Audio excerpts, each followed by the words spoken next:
আজকে আপনাদের সাথে শেয়ার করব কাঠি গজার রেসিপি। এটি আপনারা বাড়িতে ঘরোয়া উপকরণ দিয়েই বানিয়ে ফেলতে পারবেন। আর এই গজা বানানো খুবই সহজ, একদম অল্প সময়ের মধ্যেই বানিয়ে ফেলতে পারবেন।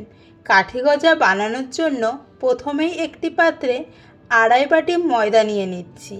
এবার এই ময়দাতে অ্যাড করছি সামান্য বেকিং সোডা ও তেল। 2 থেকে 3 চামচ মতো তেল এখানে ব্যবহার করেছি। খুব ভালো করে মিক্স করে নিচ্ছি। মিক্স করা হয়ে গেছে। আমাদের এখানে ময়ম একদম ঠিকঠাক আছে। এবার অল্প অল্প করে জল দিয়ে মেখে নেব, একবারে বেশি জল দেব না।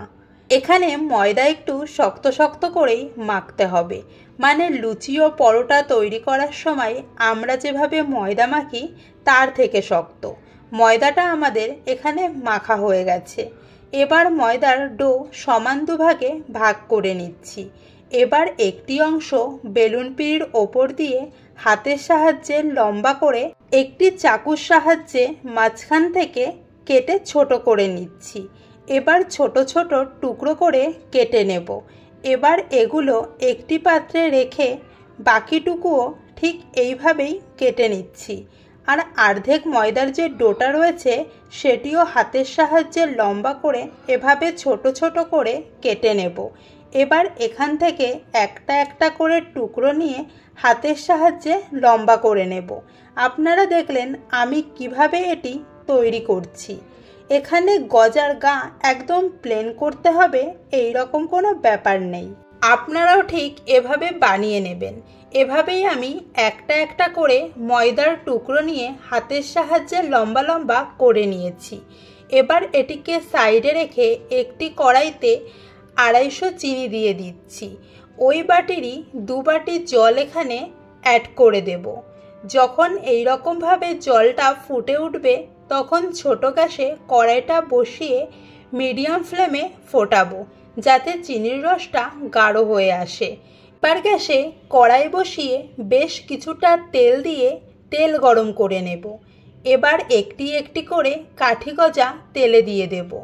তেলে দেওয়ার কয়েক সেকেন্ড পরেই খুব ভালো করে উল্টে পাল্টে ভাজবো। এখানে ভেঙে যাওয়ার কোনো সম্ভাবনা নেই। যতক্ষণ না গোল্ডেন হয়ে আসছে ঠিক ততক্ষণ উল্টে পাল্টে ভেজে নেব। গোল্ডেন কালার চলে আসলে তেল থেকে তুলে একটি পাত্রে রেখে দেব। ঠিক একইভাবে বাকিগুলো সব ভেজে তুলে নেব। এবার যে চিনির রসটা গাঢ় করে রেখেছিলাম সেখানে ভেজে রাখা গজাগুলো অ্যাড করে মিক্স করে নিচ্ছি। মিক্স করা হয়ে গেলে গ্যাস অফ করে 1 ঘন্টা মতো রেখে দেব। 1 ঘন্টা পরে এখন দেখতেই পারছেন কত সুন্দরভাবে কাঠি গজা তৈরি হয়েছে। আপনারা এই গজা ফ্রিজে রেখে 14 থেকে 15 দিন পর্যন্ত খেতে পারবেন। তাহলে এই কাঠি গজার রেসিপি আপনাদের কেমন লাগলো অবশ্যই কমেন্ট করে জানাবেন। দেখা হচ্ছে নতুন ভিডিওতে নতুন রেসিপি নিয়ে।